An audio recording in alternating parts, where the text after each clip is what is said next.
Welcome to the Sports Bros Podcast, featuring the almighty B-Live, the money man Scottie D, and your host, the head of creative Eddy Kool. The Sports Bros Podcast, by the fan, for the fan, talking sports just the way you like it. And without any further ado, let's give it up for the Sports Bros.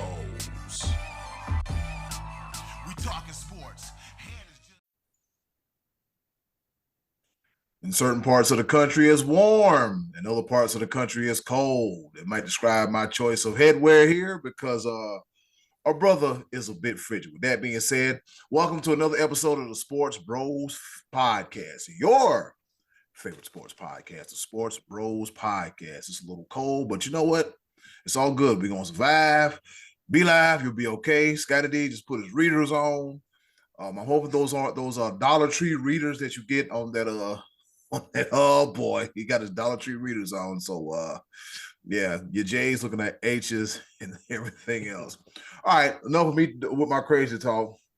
Of course, you know, I can't do this by myself. I have not only one, but two of the best co-hosts in the world. Introducing first the almighty B Live. What's happening? What's going on in the world today? The NFL is just weird. I can't put heads or tails about it. This year's just weird. Teams that ain't supposed to be winning are winning. Teams that supposed to be winning ain't winning. The teams we want to lose, they still win. The teams we want to win, they lose. And you know what? It's just confusing. And we're going to try our best to just unconfuse this entire mess that has been one half of the season. He said unconfused. Unconfused. I made up a whole word just there because I'm confused. But it's going to be all right. Scottie D, introduce the other guy. Maybe he can make some sense out of this. I don't know. Make it make sense. And the other guy, he is the pride in Washington, Pennsylvania. He is the assistant athletic director at the Trinity High School, the one, the only, the money man, Scottie D.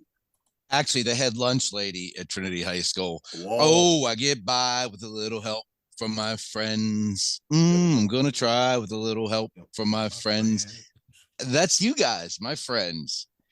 Glad to see you. I am thankful for you. As we're getting into the Thanksgiving spirit here. Is it just me? Is Thanksgiving like getting no love? It's like everybody put up their Halloween decorations in August, and then as soon as Halloween's over, they put up their Christmas decorations and Thanksgiving's getting. Thank you for saying that. I'm going to go ahead and say this right now. I'm going to say this right now. Somebody say it. Kelly, I love you, but this is my platform, so I get to use it in this manner. Kelly, I'm sick of you. I'm sick of your Christmas loving. And I'm always going to be the Grinch because Christmas comes after Thanksgiving. I ain't going to say it again. Christmas comes after Thanksgiving. Then Christmas is on season. Thanksgiving is day. No. Halloween has October. Thanksgiving has November. Christmas has December. Amen. And see, now the fact that you want to put Christmas in November, that's why it's so freaking cold. It's cold everywhere. It's cold down here for no reason. It's freezing. Where was it freezing at? It was freezing in Arkansas on Saturday. Yeah. Arkansas, of all places. And in November. I'm freezing. Stop it. You Christmas-loving heathens. My bad. I apologize. They were on the sidelines. Was it LSU and Arkansas? Chicken broth, hot chocolate, coffee. Not only November, but early November. Yeah. Even Jesus was like, "Hey, bro, my month is next month. But y'all keep wanting me. You keep. All right, cool. Mother Nature, cold. There it is. My bad. I'm way off. I'm telling you. I'm glad you brought that up. We're gonna hop into the top of the order shortly. I'm glad you brought it up because I was at work yesterday, and somebody was already playing Christmas carols. You know what? Too early, too soon. You know what? If my mama didn't raise me to have right good sense, sound for me to be like right good sense, I would have taken that radio or taken somebody's phone, We got those big sinks in the back of the kitchen. I would have filled it up to the brim. I would have took said phone, said speaker, and dumped it in the water. And I would have dared somebody to ask me, Ed, why you do it? Because it's November, all right?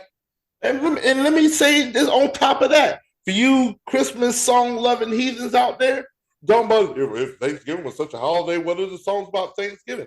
We don't want Thanksgiving songs. In November, we just want regular ass music. That's it. That's regular. I mean regular. I'm the country. Regular ass music. All caps. I ain't gonna say it no more. I get by with a little help from my friends. We want more of that. All right, we want more of that. Right. All right, let me go ahead and get this thing on get this train back on the tracks. We just spent 10 minutes talking about Christmas loving people, me dropping radios and phones in water. Let's get together. All right, let's go ahead and hop right into it. The top of the order. All right, let's get this thing started. Here it is, the top of the order. Fellas, is it safe to say that Sunday, the game between the Bills and the Vikings, was the game of the year? And is it possible that so far? Yeah, so far. And is it possible there's a Super Bowl preview? Possibly. Possibly, but it's going to be very interesting. It's going to be very interesting. I said it way before anybody else started talking about it. I said it a long time ago. Watch out for the Vikings. Ain't nobody else want to talk about it. Now everybody done jumped on the bandwagon. I said a long time ago, them boys are there. And hey, now here's one thing I will say about that game. Whoo, there was a lot of questionable play calling. Whoo, it was not a pretty game to watch. Some of it I just don't understand. The first thing I don't understand is that why are we having this conversation about how close this game was and how great this game was and went into overtime and stop on the 1 yard line and the fumble and touchdown, drive down field. There was a moment of time. Let me see. I gotta pinpoint exactly when it happened too. Let's see. It was 10 minutes and 27 seconds left to go in the fourth quarter. The Buffalo Bills were up by 10 points at this point in time. They had the ball on the opponent, on Minnesota's 7 yard line. It was a 4th and 2. It would have been a 24-yard field goal, and they would have been up by 13. But as opposed of common sense, here comes analytics. I'm so sick of analytics. And guess what? Josh Allen throws an interception in the end zone. They're still up by 10. If they kick that field goal right then and there, none of the rest of the game would have happened the way it did. We'd had none of the theatrics. Yeah. And the Bills would have most likely won. But analytics. Sometimes you got to take the points. Sometimes take the points. Nothing is guaranteed in the NFL. I must stop thinking about if you're down by 11. If you kick the field goal now, then you have to go for 2. So let's go for the touchdown and let's not get it, and we'll still be down by 11. How much sense does that actually make? I don't get it. But the thing about this, they were up by 10. What they were thinking, let's make it a 3-possession game as opposed to just putting points on the board as it being a 10-point game. Let's make it a 13-point game. So they have to score 2 touchdowns as opposed to a touchdown and a field goal, which is still much harder to do. I don't understand how that part of the game is lost in this whole analytical situation that we got going on. Stop it with the analytics. Shouldn't have happened at all. But y'all want to keep playing these games and keep going into these statistical anomalies and all this crap that these next gen stats. Analytics will be the death of football as we know it. Yeah. Sometimes use common sense, put points on the board, and play freaking defense. Why is that so? Why is that so hard of a concept? Well, they were playing defense and pretty much had the game wrapped if they had one play in particular that kind of resurrected the Vikings from the dead in this game, and that was that insane catch by Justin Jefferson on 4th and 17 with, what was it, like 6 minutes to go in the game, or however many left it was. Whew. But I tell you, it was as great a catch as it was. It wasn't a one-handed catch. It was a two-handed catch. Only the second hand did not belong to Justin Jefferson. If this defensive back, and I forget his name who did it, knocks the ball down, yep. then essentially that may have ended the game at that point, because the Bills would have had the ball, owned possession, plus another 30 yards, 25 yards further up the field. Even if you catch it, you're taking field position away from your team. They teach a knock the ball down, and it was there for the knocking. All he had to do was knock down, and he was trying to catch and fight for the ball, and Justin Jefferson's effort won out. He scooped it with one hand. Yeah. It was a phenomenal catch. It was an incredible catch. It was an incredible play, and it kept that drive alive. But guys, Josh Allen has got to start taking care of the ball. This guy is a guy who I was thinking he's going to be after the game in Kansas City, this guy's going to be the runaway MVP of the season. And now he has thrown 4 interceptions in the red zone in the last 2 games, meaning in the other end zone, he's turning it over and fumbling in his own end zone like Pisarcik in the Meadowlands. That was inexcusable. How do you not just take a center exchange? The most basic thing. The first thing you have to do before you can do anything offensively is get the ball from the center to the quarterback. And in that particular situation, you fail to get that simple act done. You drop the ball in your own end zone. That's incredible. It's unbelievable. And this is why people say NFL's fixed, because of stuff like that. That should never have happened. My question is this: on that particular play, as you talk about, the whole guy behind him in motion, pushing on his back, that's got to throw you off. Did they actually practice that? I feel like that's something that's not practiced. And so that whole exchange looked dicey to start with. But I'm gonna throw something else out there. I don't blame Josh Allen. Josh Allen is going to be Josh Allen through and through. That exchange, like at the 1 inch yard line, it's not something that you practice a lot. I know they practice it at professionals. They may, I'm assuming. But one thing that you cannot do, I blame coaching decisions. I blame them. Because let me put another scenario out there for you real quick. Why does Josh Allen have the ball all the time? They were up by 17 points. Yeah, take a wild guess. How many times in the 4th quarter that the Buffalo Bills called a designed run play? Take a wild guess. I'd like to know. If you have that information, I'd like to know it, because they did not rush very many times as a team. They ran 2 designed runs. I knew it was going to be 2. Knew it. 3 possessions up for the majority of the 4th quarter. And you're not running the ball? Your quarterback is not 100% to start with. Y'all were begging and pleading and praying to all Mother Mary, Jesus Christ of Nazareth, of Latter-day Saints all week of this before the guy to even play with the UCL injury. And then you just going to put him out there and keep passing. Give the running back the ball. Eat clock. There was one play that they ate up a whopping 37 seconds of clock being up by 10 because incomplete. What sense does that make? Zero. None. Yeah, you're right. They have to start committing more to the run. They ran as a team 27 times on a day, and 6 of those for Josh Allen, and that's an injured Josh Allen. He shouldn't be running at all. He needs to start learning to throw the ball away and sliding, and like you said, taking clock whenever you have an advantage.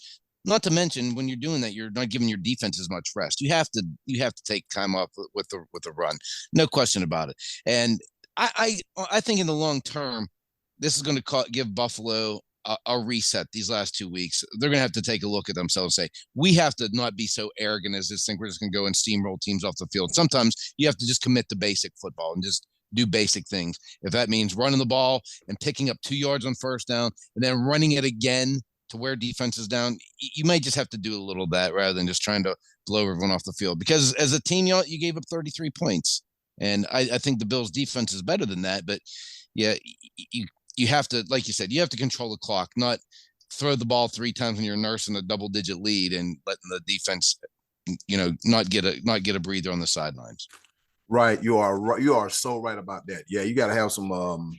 Yeah, like you said, analytics gonna be the death of the sport, and sometimes you got to use common damn sense. Hey, you know what? We're up by 17. Let's run the ball. Let's run the ball as much as we possibly can. Hell, they got 2 running backs with James Cook and Devin Singletary. Just run the ball. That's all they got to do. Only thing they got to do. You run the ball, don't hold on to it, don't go out of bounds to chew up as much clock as possible. I don't care if you're getting 3 yards in a cloud of dust.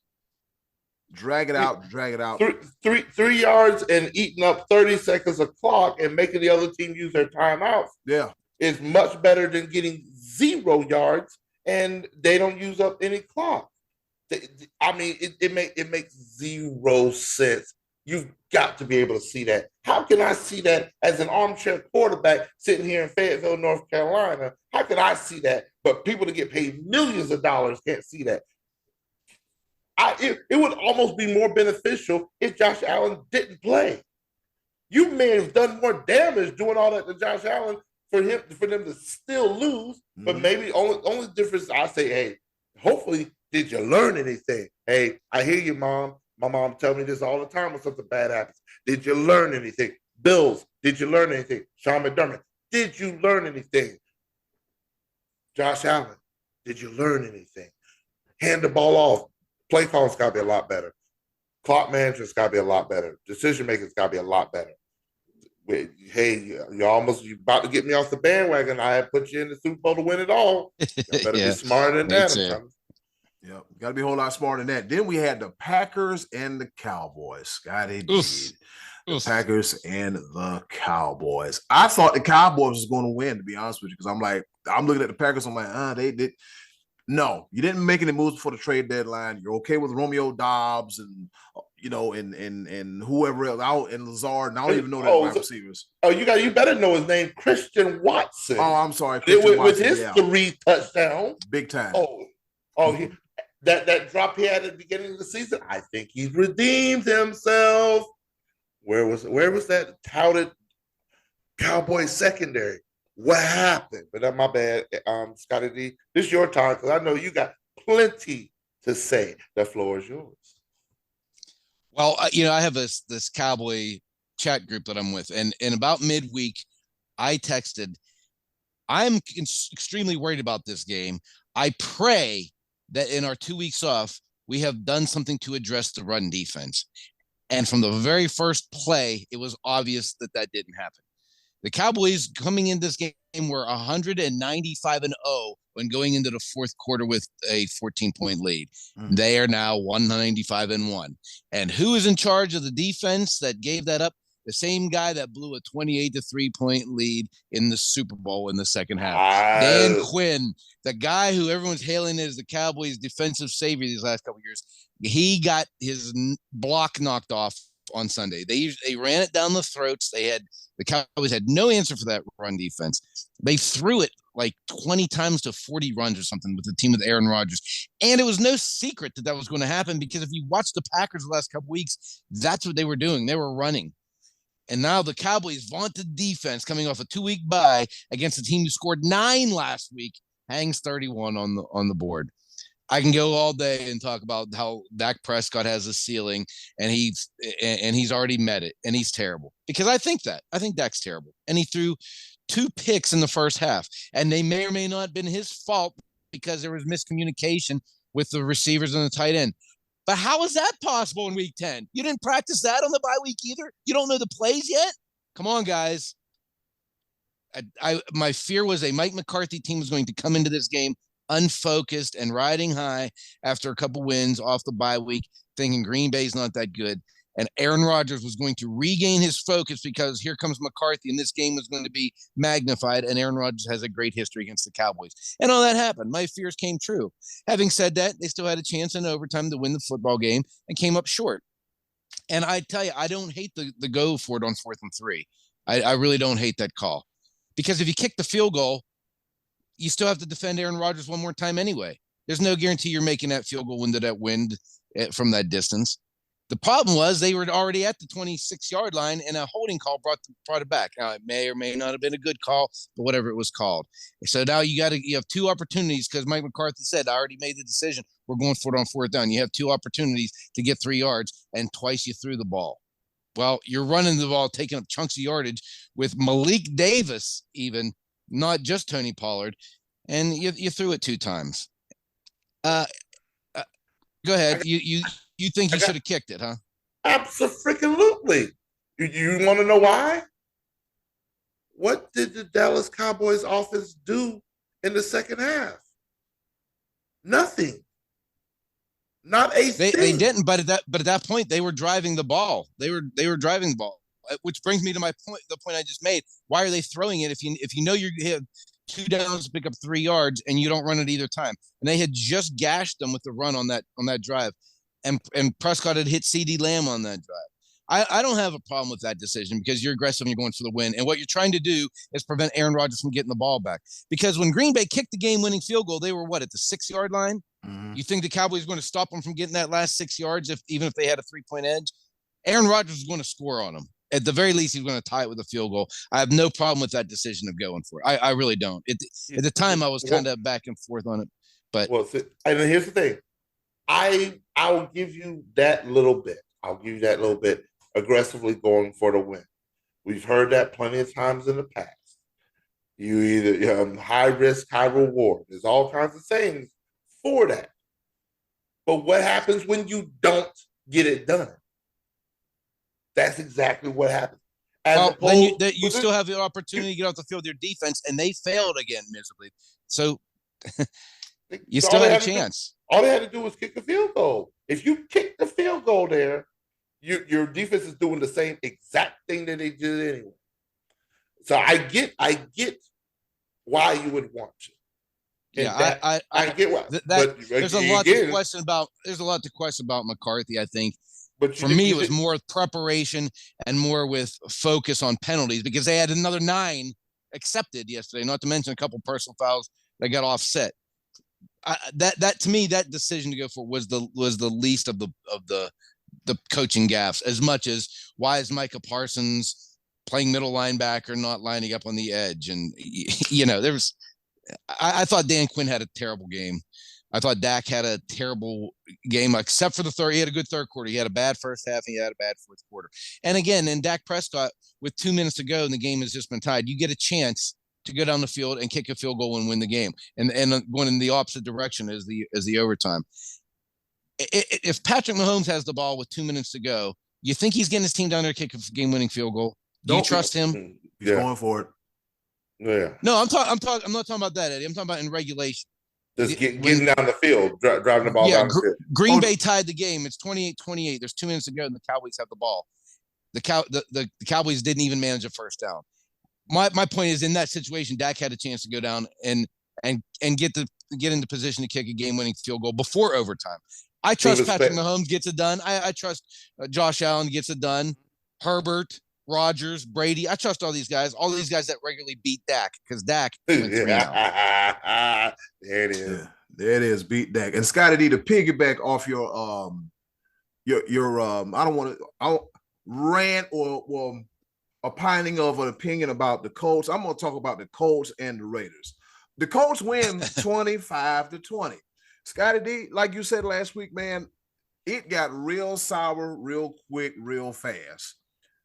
How amazing is this? That they get Jeff Saturday, who was on TV a week and a half ago doing his version of the Stephen A. list. They fired Frank Reich. They hired Jeff Saturday. He's like, look, I don't know what the hell's going on. I'm going to just give it a shot. They mess around and win the damn game. Listen to these numbers, y'all. Listen to these numbers, all right? Jonathan Taylor has been up and down this season at running back, all right? 22 carries, 147 yards, 6.7 yards a clip, 1 touchdown. Hell, Matt Ryan, who Frank Reich said, you got to go on the bench. You just go on the bench. He even had a rushing touchdown, all right? He even had a rushing touchdown. And, of course, Matt Ryan was looking like old Matty Ice of the old Falcon days, going 21 for 28, passing for 222 yards, 1 touchdown, and no interception. So here's what I'm really getting at. Josh McDaniels, Lord have mercy, Jesus. I've said it once before, and I've said it once again. You are just a offensive coordinator. I'm the kind of person, I'm not one to mash or defecate on anybody's dreams, but let's be real here. Let's be real here. Josh McDaniels, the grown man who walks and dresses like a 12-year-old kid, who wears visors inside. You're in an indoor stadium. Why do you have a visor on? Be a grown man, get a snapback and get a fitted cap, and I just might respect you, all right? The problem I have with Josh McDaniels is he's riding the coattails of Bill Belichick, just like Romeo Cornell, just like Charlie Weiss, and just like a lot of other Bill Belichick assistants. They haven't turned out to be worth 2 dead flies smashed, all right? They just can't get it done for some strange reason. They just can't get it done. It's like, look, you're going to be a coordinator, and that's it. Josh McDaniels, you lost to a guy that was on TV a few weeks ago. Like, what the hell? Talking trash about you. You think it'd been fired up. He said the Raiders are terrible 2 weeks ago. Yeah. There's a tweet that says the Raiders are terrible 2 weeks ago. I said, boy, this ain't going to be good. And then he went and kicked the ass. You got beat. You got beat by Sergeant Friday from ESPN First Take, Get Up, and all these other shows. Josh McDaniels, you do not need another head coaching job for the love of God. You don't. I swear you don't. I'm not one to poopy or defecate on anybody's dreams. You don't need another head coaching job. Stick to being an offensive coordinator. Wear some khakis, wear a hoodie, and put a snapback on, and stop wearing visors indoors. You dress like a 12-year-old. You let this guy beat you. He beat you. He talked trash about you 2 weeks ago, and then he beat you. I'm gonna tell you what. And the Raiders. Oh, Lord have mercy, Jesus. What the hell happened with y'all? All that talent, all that firepower you got, and then Josh McDaniels is it. What? Josh McDaniels. Here's the ironic thing, though, Eddie. Last year's team was so dysfunctional, and they missed that. Last year, you had John Gruden at the beginning of the year. Yeah. All of a sudden, all the emails come out, and there's all this controversy. They part ways with him. The star receiver kills somebody. Yeah. The organization is falling apart. And that's better than this year. That's unbelievable. Yeah, you got to sometimes consider the bird in the hand, because Rick Bisaccia pulled that team together last year down the stretch into a playoff run, and they showed him the door at the end of the season. Man, you take that team from last year and throw Devontae Adams in the mix, maybe you got something there. I don't understand. I was just about to say that. The fact that Rich Bisaccia is now the special teams coach at Green Bay. Bring him back. Bring him back.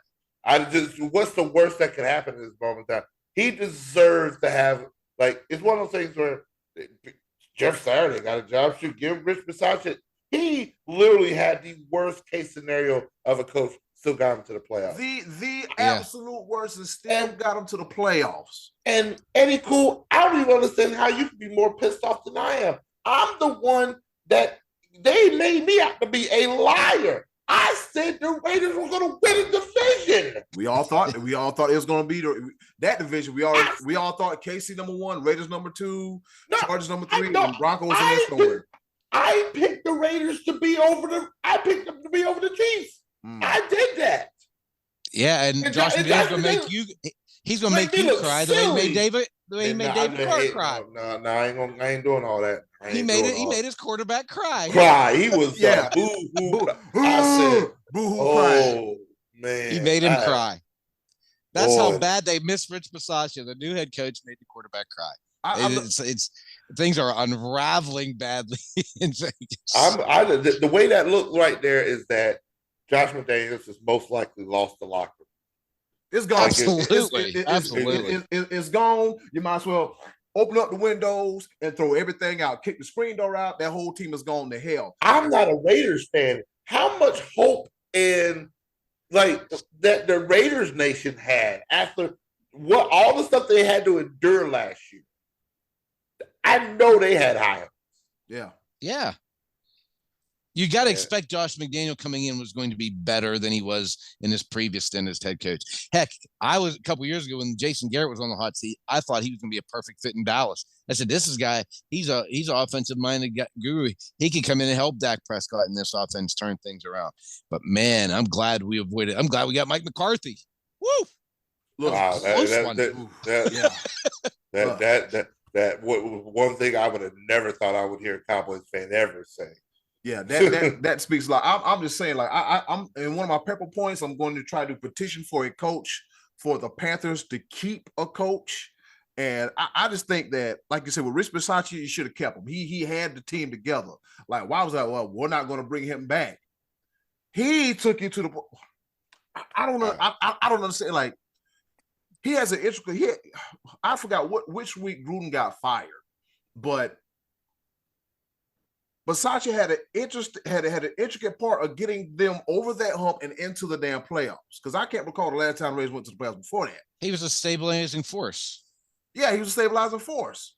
You need that, as opposed to Visor hat wearing indoors Josh McDaniels. As you and see the fun thing, because he looks silly. He looks silly, okay? Like this, like Scottie D don't like Cam Newton and all them hats. Josh McDaniels looks silly. I got a visor. I'm gonna wear it inside. That visor is touch you to your soul. That's how you dress. Very Spurrier-like. He won games, but that's no story though. See, don't you dare ever bring up his name on the show ever again. but Josh McDaniels is over here. Wear your fitted cap, wear your snapback. You don't see Mike McCarthy wearing a visor now, do you? No, you don't see. His head's too big. Exactly, he got a big old head. I mean, you don't see Cliff Kingsbury wearing a visor indoors. You're indoors. Your stadium is covered. You look like your mama dressed you, Josh McDaniels. If you want to know the truth, did your mama pick out your wardrobe? What the hell's going on? The only thing you should coordinate is Pee Wee football at this point. That's all you should do. The fact of the matter is, like, when these teams fire these coaches and they get these interim coaches in and get a whole new culture in the room, and they rally around the coach, you, instead of looking for a replacement for the intern coach, take that tag off of them, because you might need to observe what's going on once the interim coach is there and how teams come together. Hell, look, Jeff Saturday got there. Next thing you know, the Colts Sunday, the O-line, they're looking like world beaters. They run over everybody. They're like they did last year. He's undefeated. Coach of the year candidate, Jeff Saturday. Head coach of the year candidate? Head coach of the year candidate. Let me see. Who boy. Coach of the year candidate. Ooh, am I drawing a blank? No. Brian Daboll in New York. Okay. Yeah. Who you got, be live? And I gotta go with the one dude that hasn't lost a game. Nick Sirianni. Yeah. I mean, did you think the Eagles would be this good? No. They're good, but this good. Nick Sirianni is what? Is the second year as a coach, as head coach in the league? Mm-hmm. Yeah, that's. I like that. I like Daboll. At this point in the season, that's probably the choice. But just for sake of throwing someone else out there, I was actually considering O'Connell, the Vikings, because of how good they're doing. But I actually think that Mike McDaniel of the Dolphins has a tougher division, and he's leading a division we thought Buffalo was going to run away with a victory already in hand against Buffalo. So I think Mike McDaniel's got to get a little consideration down there in Miami, because that's another team that was somewhat he went in, kind of had a little bit of a mess to clean up with that whole Flores situation that took place last year, and Tua being hurt and the whole all that stuff, and adding Tyreek Hill and utilizing him. It's been a work of art so far for Mike McDaniel and the Dolphins. And you know, the Jets are good in that division. Everybody in the divisions, the Patriots are in the last place and they're 5-4. So everybody in that division is over 500. So that he's leading a tough division. So, but I think Sirianni, like you said, he hasn't lost yet. Him and Jeff Saturday, the two undefeated head coaches at this point of the season. So, and let me put out that disclaimer. I hope this is still a case. We're recording on Monday. The game is going on right now as we are recording. So I hope this still stands to be true. I hope not. it is the Washington Redskins no-name football team Commanders. But of course, I would say something. Oh, he's undefeated, and we released the episode. Oh, they lost to the. Oh, come on. All right, Division Eddy game. Kool. Never know what's gonna happen in division game. Let's recant. Let's edit. Yeah, recant, re-edit. Yeah, roll No, that up. I'm gonna say this. The one argument I have against Scottie D and Mike McDaniel is the handling of the Tua situation. I think that was horrible the way you handled it. He's just like, let's not talk about it. Let's not talk about it. Let's not talk about it. We didn't do anything wrong. Let's not talk about it. He showed no care for this guy's health. Now I mean, they are 7-3. They are leading the division. That was the one sore spot I had for him. I can see that. But I like O'Connell for the Vikings. Mhm. Nobody outside of your boy, and even then, your boy, the Almighty B Live, I didn't have them at 8-1. I had them winning the division. But to be up by 4 games, ain't no way I had them that far ahead. Just dominating that division. Like, yeah, I think Green Bay's 4-5, Minnesota's 8-1. Just they go ahead and hand them the division now. And like, I think they're 4-6. Actually, they're 4-6. They lost opening day and then they lost 5 in a row after that. After getting to the Woods. So they may not. Yeah, they may not 4.5 games ahead of their nearest competitor. Yeah. So, well, what do y'all say? I had a very interesting argument with young guy the other evening about the best quarterback in the league. That sort of correlates into the MVP of the league so far, and he is a diehard Kansas City's Chiefs fan. So he had all the praise for Patrick Mahomes, and I wanted to argue against him, but he was making some good points. And then what Josh Allen just did knocked him off my pedestal. I got Mahomes right now as the MVP. What say you, fellas? 2 weeks ago, I would have gone Josh Allen, but today I agree. It's Mahomes. I think so. And I think at this point, the road to the Super Bowl is going to have to run through Kansas City. No matter who wants to get there, I don't see Kansas City letting up right now. They seem to be running all cylinders. And Patrick Mahomes getting acclimated to a couple new receivers seemingly easily. It's got to be him. Let's see. I'm gonna say Geno Smith. No, I'm joking. That's not that bad of a pick, though. Yeah, that's not that bad of a pick. Yeah. He's closer to it this year than Tom Brady or Aaron Rodgers are. I would put him up there for comeback player of the year. I'm gonna put him up for that. As far as MVP goes, it got to be Patrick Mahomes, man. It has to be Patrick Mahomes because I'm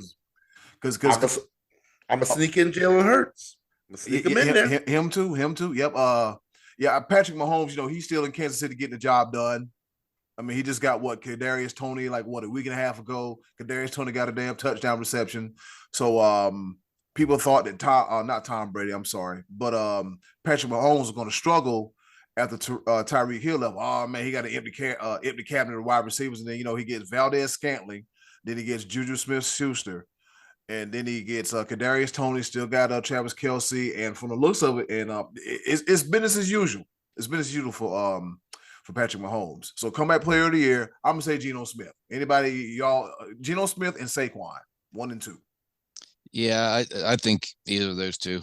You can maybe, I'd say you could maybe throw in Tua, but he really was never at a high level to begin with. I don't think so. Yeah, I would say those are the guys. I would say probably Saquon Barkley even more than Geno Smith, just because of how high a level Barkley played before his injury. Yeah, I'm gonna put a little. This gonna hurt a little bit. I'm just gonna put a little sprinkle of salt in the wound right here. I'm gonna put Christian McCaffrey up there too. He's somehow. I mean, wouldn't he be the go away player of the year because he went away to another team? Oh wow! It's just. But yeah, Saquon Barkley I mean, he was on your team and then he went away. He got traded. Okay, so that's why I said go away rather than come back. Scott. opposite of coming back. I know exactly what you Go said. away. Like it's not. I have a good concept of the English language, and I also have a good concept of your sarcasm. I was trying to be fun. I was trying to make a joke. I was trying to be. Was it funny? No, you poured more salt in the wound. I'm sick of you. It was just trying to. It was just every freaking week you find a way to jug. Like what did I do to you in life that every time you know what? I haven't even gotten to my college segment yet. And you probably got something smart to say there. You know probably, yeah, probably. All right. All right, let me get this train back on the track. And before we go any further, let's just go ahead and hop right into it, fellas. The UFC was this past weekend. UFC was this past weekend. We had a lot of great fights. It was a great card. I was able, for the first time in forever, to get off work a little early to enjoy some UFC fights. I get tired of working. I'm always working late. Get together, Ed. Okay. So the UFC card was pretty good. Scottie D, what say you about this past weekend's card? I was really excited to watch this because I'm a fan of Israel Adesanya. I think we all are. Mm-hmm. And he was defending the middleweight championship. And against a guy who twice had beaten him in kickboxing. And when both of these guys fought in the same card earlier in the summertime, immediately Adesanya said, that's going to be my next fight. He didn't back away from it. And to me, I like that about Israel Adesanya. He doesn't back away from anybody. He fights 3 times a year. He's always in the. I mean, he's not a champion who hides from it. He just wants to fight and be great. And when he moved up and fought Jan Blachowicz at light heavyweight and lost decisively, he didn't make excuses or back down from it. He owned it, and I like that about this guy. And so he decided this is the toughest challenge out there, and I'm taking him. For a minute there, I actually kind of considered the fact I thought this was brilliant because Pereira has only fought in the UFC, I think, 4 times. Mm-hmm. And so I thought, well, this is smart to get him now early before he develops any types of skill. But I really think the reason Adesanya took the fight was not for that reason as much as I want to redeem myself for losing to this guy before. Because when he lost in the kickboxing match, he almost knocked him out in an earlier round and then suffered a knockout. This guy has a devastating left hand. So Adesanya in this situation fought a brilliant fight. And the same thing happened in the first round. He almost knocked him out. If round 1 was 5 minutes and 10 seconds, he would have won the fight. He had him staggered. And then he fought a smart fight. He fought cautious. He fought from the outside. He took him down and had a whole round of ground control, which is not characteristic of Adesanya at all. And going into the 5th round, I texted a friend of mine and I said, Pereira is going to have an adrenaline resurgence in this last round because he was tired. He was definitely tired in rounds 3 and 4. So he's going to come out excited on adrenaline. Adesanya has to avoid the big shot and he wins the fight. And he didn't. And he said after the fight that actually there was a moment in the 5th round where he did like a backward somersault. He tripped over his own feet. You remember that and it looked like a takedown, but it wasn't. He actually tripped going backwards. And he did like a back roll and got right back up. And he said that was a result of the calf kicks and gave credit to Pereira for doing that. He said, my footing was off a little bit because of the calf kicks. And he got caught. I'm not sure if the referee stepped in a little too soon. He was definitely getting pummeled. He never actually went down. I think I would have liked to seen it go on maybe 2 or 3 more seconds. And if he didn't, and if he did go down, then you stop it. Just to give the champion the benefit of the doubt in that situation because he was the champion. But to me, guys, and you both watched the fight, to me, it looks like the size difference is the biggest factor when it comes to Adesanya not getting over the hump against this guy. Because what was their fight weight? 175? Is that what it was? 170? So that sounds about right. 175. Yep. And this guy hydrated back up to over 200 pounds. He looked much bigger. Yeah. By the time the fight. Now that can also work against you. A guy that walks around at that natural weight, having to do a weight cut that week. So, he's dehydrated and not taking in enough calories, but he looked to me just decisively bigger. And I think that was the biggest factor because Adesanya just couldn't avoid him in that last round. And the power of Pereira was just too much to overcome. And ultimately that cost him. Now he wants to fight him in a rematch. He did say that. And very possibly Dana White might give him an immediate rematch. That doesn't always happen in the UFC. Sometimes you have to take a step back and win a fight or two, or wait for the next contender to come through. But I'd like to see it again, because I feel like Adesanya is actually the better fighter, and he fought the better fight, but he got caught by a bigger guy again. Yeah, again, because it was the fight weight was 185. 185. Okay. But Pereira did increase. God, how do you, man? That's painful. He hydrated back up to over 20 pounds. 25 pounds in a day. Like I'm already fat. And I know you can't see me right now, but I'm holding my belly, which weighs way more than 25 pounds. But to add that, the double that in a day, like, whoo, like, that's incredible. That I feel like that's unhealthy, but that's what they do, whatever. It is, yeah. But I'm going to say this. There was some records broken for this fight card. Mm-hmm. Not only the main card itself, no decisions. When's the last time you saw that? That is true. Every fight ended with a submission or knockout. Yeah. I think there was only 3 fights for the entire event that went to this decision. 1 in the preliminary and 2 more in the what they call the early preliminary. I don't even know what that is. Yeah, the early prelims, yeah. Yeah. But all of your main card did not make it to the decision. And I think they had the most first round TKOs of any pay-per-view. And it was just overall a great card. One person I feel bad for, Frankie Edgar. Ooh. Yeah. But we're seeing more of it.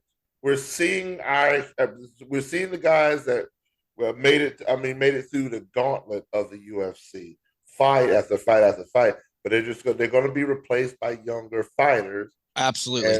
And so their last fights, not many of them go out with a blaze of glory. And Frankie Edgar was added to that list because that high knee, night.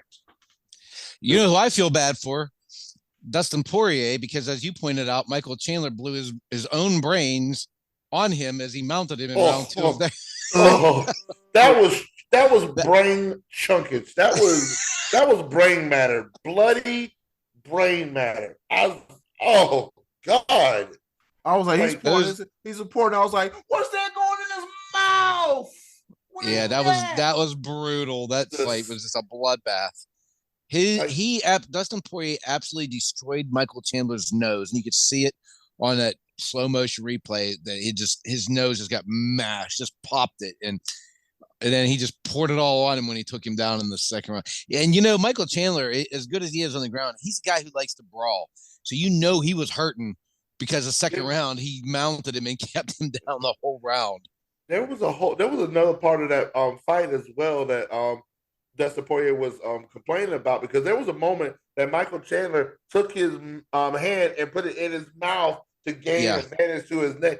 Blood, guts, nasty, toe jam, and just, get out of my mouth, you. Yeah. I don't think that was intentional. I think it was just the way he was trying to reach across his face and just he hooked. He gave him a little fish hook. It didn't stay in there long, but he definitely did. Like he admitted. He said I dragged across his mouthpiece, but he did. I don't think that was intentional, but it was disgusting. It was disgusting. I came down with all the molars and bicuspids. I don't get that. I would have tapped out if he bled on me like that. I'd be like, okay, I'm good. Just let me up. Just let me up and get to the shower. You have to win. Y'all don't even care about COVID no more. I know they do stringent tests. If you're listening to us and you have not seen that, go to YouTube and find that, or Google that clip, because it's or ask B Live for it, because he sent it to me. So B Live will send you that clip of Michael Chandler in a full mount, just bleeding, just profusely out of his nose. I'll post it with a disclaimer notice, so they don't be shutting me down. They'd be like, I stole the clip from somewhere. I steal. No, Be Live. You just I borrow. You enthusiastically borrow. You enthusiastically borrow. That's what you do. Fellas, I don't know if y'all seen, but Anthony Rumble Johnson passed away. Yeah, I hate that. I know I read that he was ill. I don't know what that meant. Like, I don't know what exactly was his sickness, but he was a guy that was pretty much respected throughout the MMA community. He was a dude who was classy, but had some absolute fire in his fist. Like, he would put you to sleep. I don't believe he ever won a championship in the UFC. He fought Daniel Cormier for I believe it was a light heavyweight championship twice, and didn't win either time. I think he got finished both times, but he was a guy that had that mutual respect from pretty much everyone. He was a classy guy, and I was sorry to hear that. He was only 38 years old, so rest in peace to Rumble. According to MMA Mania, it says, according to Yahoo Sports, Johnson was suffering from a form of cancer known as non-Hodgkin's lymphoma and hemocolastic something. Yeah. He was suffering, man. But it sucks, man. It really sucks, man. And rest in peace to Rumble Johnson. And if I could, just as a moment of time, because it feels right. Also, we here at the Sports Bros podcast, prayers and thoughts go out to the University of Virginia. Mm-hmm. Yeah, those young men. Good Lord.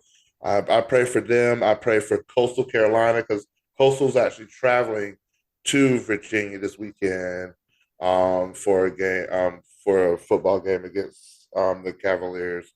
And that's got to be a tough situation to go into. So thoughts and prayers to those players and families affected, University of Virginia. We definitely will keep you in our thoughts and prayers here at the Sports Bros podcast. Most definitely, we will. And with that being said, it's almost time. That time of the show. Be Live holding up 5 fingers. Coming up next, the Be Live Top 5.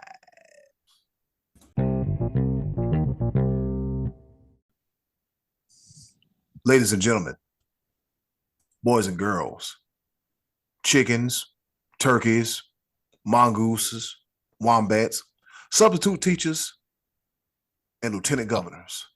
Lunch ladies. And lunch ladies, yes. Can't forget the lunch ladies. Serving that good old chicken on Thursdays. This is the Be Live Top 5. Oh, man, my favorite part right here, because you know how enthusiastic I am about college football. I will have to say this, though. Not much has changed at the top, but one thing did. I'm going to go ahead and feature that real quick. I tried to give the Pac-12 some love, and they failed me every time. I put Oregon in my top 5, and guess what they do? Man, if you didn't see the game, amazing game to watch. Not really faulting Oregon. It was back and forth. It was a beautiful game to watch. But Washington ended up taking the Huskies, took down Oregon, and guess what? Now it's a dogfight in the Pac-12 all over again. But I'm going to switch it up just slightly, because guess what I'm going to do? I'm going to give another Pac-12 team a chance. I'm going to give them another chance. My top 5 has not changed at all, except for the number 5 spot. And that now goes to Southern Cal. The reason why I got Southern Cal up there, they have a chance to win not 1, not 2, but 3. They have 3 straight ranked opponents. If they win 3 straight ranked opponents, I think their resume will be better than all the other one-loss teams, and also having a conference championship. Number 4, TCU. 55-17 over Colorado. That's why I get them in. There we go. Yeah. Thank you for that. I appreciate that. He got them y'all can't, if you're listening, he got these damn glasses on. Scottie D. His dollar store readers. Go ahead and be live. Yes. Number 4, TCU did their job. Number 3, Michigan. Number 2, Ohio State. Number 1, Georgia. Ohio State, Michigan will work them. Ohio State got tested this week. Oh, boy. Here we go. 56-14 over India. That was a tester. Go ahead. I'm sorry. Thank you for that. I really wasn't going to focus on that, because guess what? Not much has changed. You have 4 undefeated teams. They're still going to be the top 4 teams in the nation. That number 5 spot is going to be controversial. People want to put Tennessee up there. People want to put LSU up there. 66-24 over Missouri. Right. But Tennessee will not be. Tennessee is not in the SEC championship. It has been set. LSU versus Georgia, SEC championship already set. ACC championship already set. Clemson versus North Carolina. That's gonna be a little talk. Clemson's number 9 in the AP poll right now. Some things can shake up. It's a tall task, but North Carolina will be. Here you go with that weak stuff. I done told you about that. We gonna beat them. Oh my goodness. I'm not putting nothing past nobody. But yeah, we shall see. The reason why I wanted to speed through that because not much has changed. But one thing that needs to change, and I'm going to introduce y'all to a new segment here at the Sports Pros Podcast. It is called the Be Live Heisman Watch because y'all been getting it wrong, on top of being wrong and wrong some more. Coming in at number 5 for my Be Live Heisman Watch, I got to give some prop and some love to my boy from Auburn. Now he's in Oregon, Bo Nix. Even though he lost, he's been putting up some good numbers. 2,775 passing yards, 17th in the nation. 24 passing yards, tied for 13th. Only 5 interceptions, and a little bit more than the others. And with that loss, he's going to be on the outside looking in. But I got to give love to Bo Nix with an 89% QBR rating, which is 3rd in the nation. Coming in at number 4, got to give the running back some love. Got to give running back some love some way, somehow. Got to go with my boy Blake Corum for the Michigan Wolverines. He is coming in 3rd in all of NCAA with 1,349 rushing yards and 17 rushing touchdowns. That's 17 rushing touchdowns in 10 games. Ooh. They got at least 2 more games to go. Blake Corum, he's up there. It's just going to be tough it's a quarterback award, but I want to put Blake Corum up there. Number 3, coming in from good old Rocky Top. Unfortunately, they lost against Georgia, so his stock has come down just a little bit. We got to give him a little bit of love. Hendon Hooker, 2,888 passing yards, 14th in all of NCAA, 24 passing touchdowns, tied for 13th, with only 2 interceptions. Hey, very careful with the ball. 90.2 QBR, which is 2nd in all of NCAA, with a 71.1 completion rating. Number 2 coming in for the Be Live Heisman Watch. The Ohio State University, C.J. Stroud, coming in with 2,750 passing yards, which is 18th in all of NCAA. 34 passing yards, which has them tied for 1st. 34 passing touchdowns. 4 interceptions, tied for 20th. 90.9 QBR rating, which has them the number 1 QBR rating in all of NCAA with 67.1 completion rate. But why is this one guy not getting in the conversation at all? I'm putting not only in the conversation, I'm having him at the very top of my conversation. Be Live Heisman Watch number 1, that dude that Clemson is going to be facing in the ACC championship, Drake May. Love the Drake. 3,412 yards, 3rd. He's 3rd in all of NCAA. 34 passing touchdowns. He's tied with C.J. Stroud for passing touchdowns. He only has 3 interceptions as opposed to C.J. Stroud's 4 interceptions. I didn't even throw in his rushing touchdowns. And his 88.5 QBR rating has him 4th. But Drake May has the most touchdowns out of anybody in the NCAA. He has more passing yards, same amount of touchdowns, less interceptions, but everything C.J. Stroud and Hendon Hooker. I'm going to need you to get your mind right. Drake May.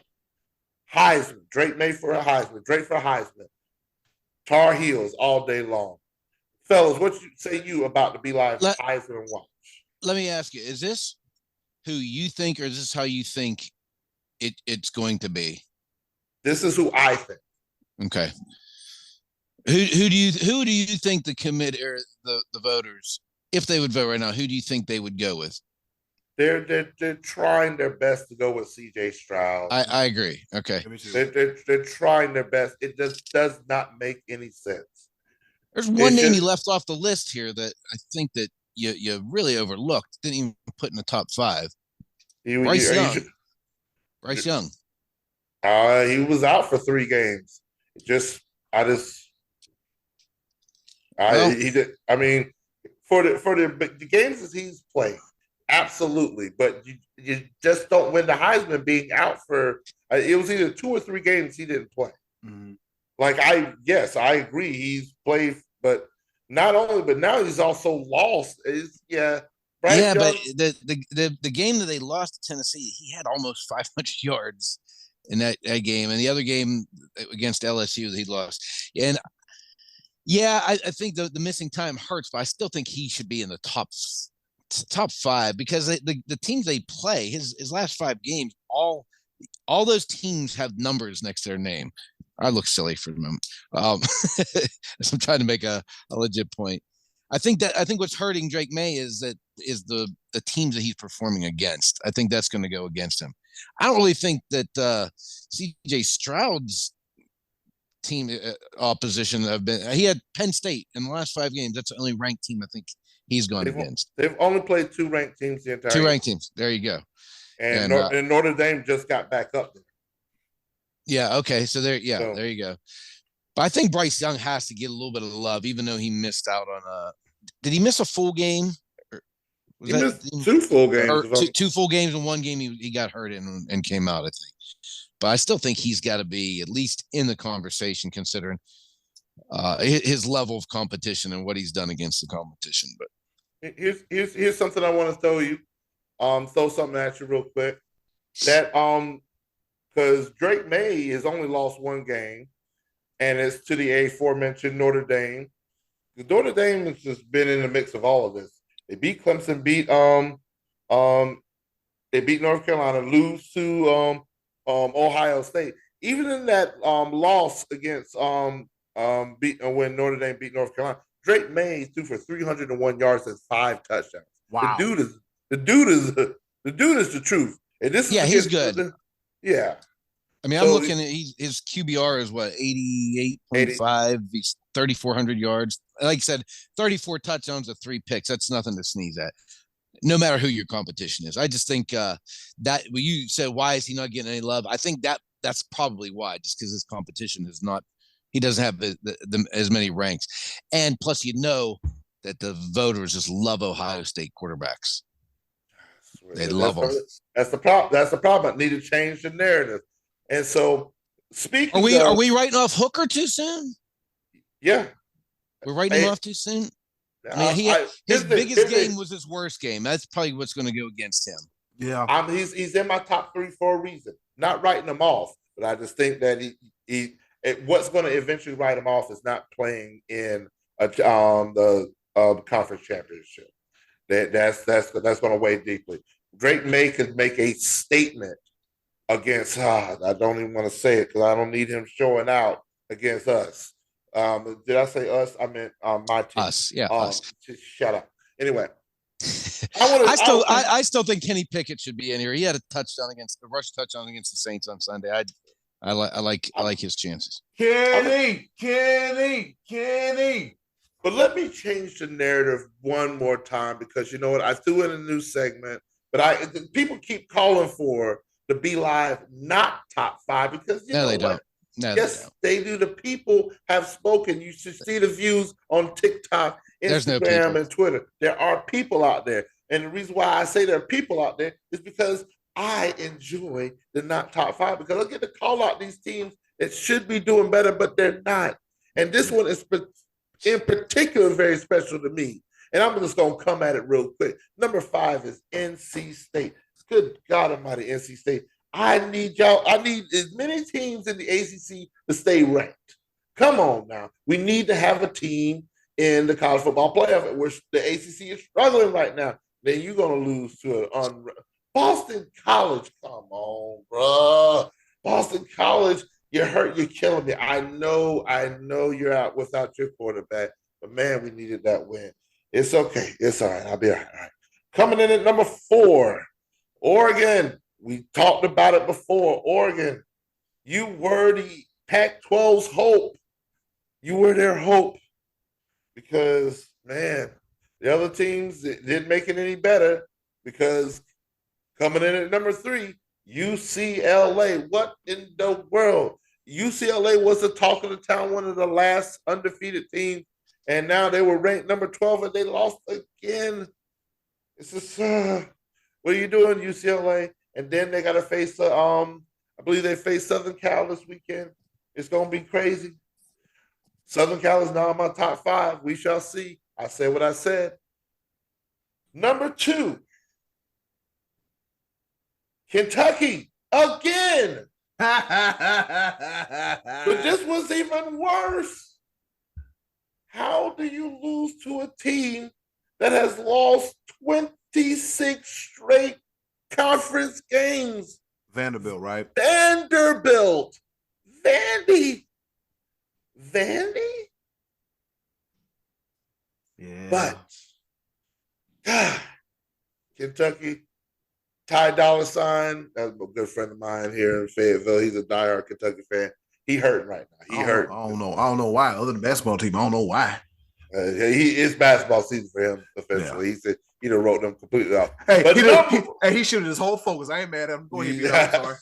I tell you, man. But number 1, my most overrated team ain't even a team anymore. Ain't even a team. It's a coach. They can't even fire him because of his buyout. Nobody just has $84 million just sitting around just to say, you know what? You can't work here anymore. Overrated.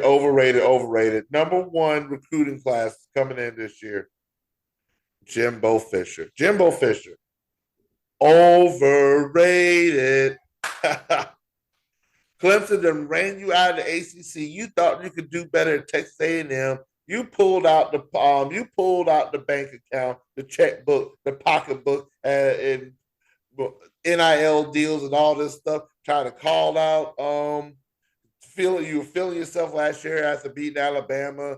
Nick Saban called you out, and you have laid egg after egg after egg after egg after egg. They're 4-6, bro. And was it October the 6th that was supposed to be the game? Yes. I put on my calendar and everything. Like, ooh, A&M and Alabama, it's gonna be a slugfest. And then they started out the season ranked number 6. Appalachian State. And by definition, Appalachian State lost to Coastal. So Coastal's better than Texas A&M. And Coastal's actually 9-1 right now. They have the best record out of all of the group of 5 teams. We'll see what happens. They face Virginia, which is a Power 5 team. See how they do against Virginia. See if they can get some of the votes. They are now number 23 in the country in the AP polls. CCU, Teal Nation, let's get it. Let's go. Sorry, Scottie D. I know you don't think there's people out there, but I had to do it. Go. What say you, sir? I don't know how Florida State didn't get into the top 5. They won 38-3 over Syracuse, and Kansas State won 31-3 over Baylor. They're not in the top 5. They have big wins. Oh, well, Utah won 42-7 over Stanford. Hey, I missed that game. What? Why? I gotta end this. I got. You do something. Hey, yo, button, hit it or something. I'm gonna hit Scott in a second. Michigan 34, Nebraska 3. How did I miss that game? There was snowing up there. I know that. You already mentioned that game earlier. Penn State 30, Maryland nothing. Wow, there was a lot of good games going on. Everybody that was the Be Live top 5, the Be Live Heisman 5, and the Be Live not top 5. So, ladies and gentlemen, that was the Be Live top 15. Okay, just to let you know in case you're counting. But Be Live, it's all good. Are you not smiling at me? There you go. Boy. Oh man, this is does. But fellas, guess what time it is? What time is it? I'm about to knock out Scottie D time. Time for another Be Live top 5 of some sort. No, it's time for another edition of Choices of the Voices. With that being Top said, 5 Division II teams. cut it out. With that being said, hey, yo, Button, hit it. Choice Hit of the him Voices. hit him in the mouth. Top 5 Division III. But the next time you see him, hit him in the mouth, in the face, some. So South Dakota State. What are you doing? Lord Jesus. Be live top 5. Choices of the Voices coming up next. IUPUI. Where are you at? Scottie D, what's the one thing you said about Austin P? Was like, the fly is down. Let's go pee. Choices of the Voices. Don't encourage this behavior. You supposed to be on my side. Both y'all, shut it out. And Choices of the Voices coming right up.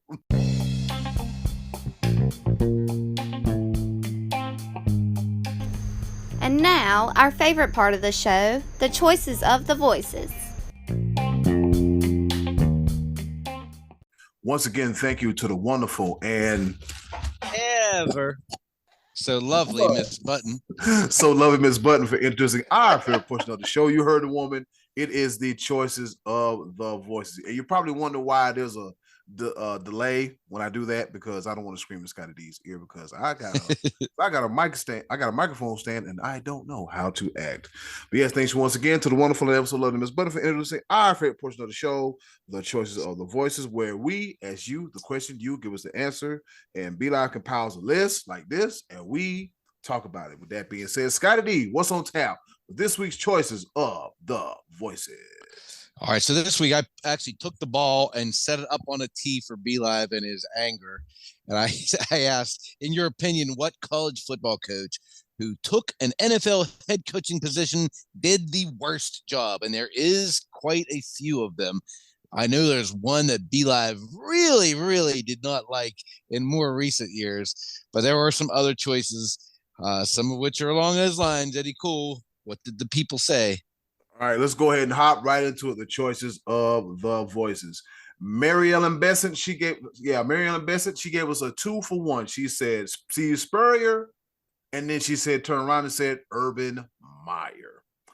Yep, so she gave us aha. Yep, she gave us both of those. I know another Spurrier mentioned this episode, the Visor guy. Yep. Part of that mention was that JR mentioned he that shall not be named and implying of said person. Yeah. Urban Meyer. Yeah. And Mary Ellen was like, ooh, Urban Meyer. And JR was like, he that shall not be named because of yours truly and my disdain for that sea creature.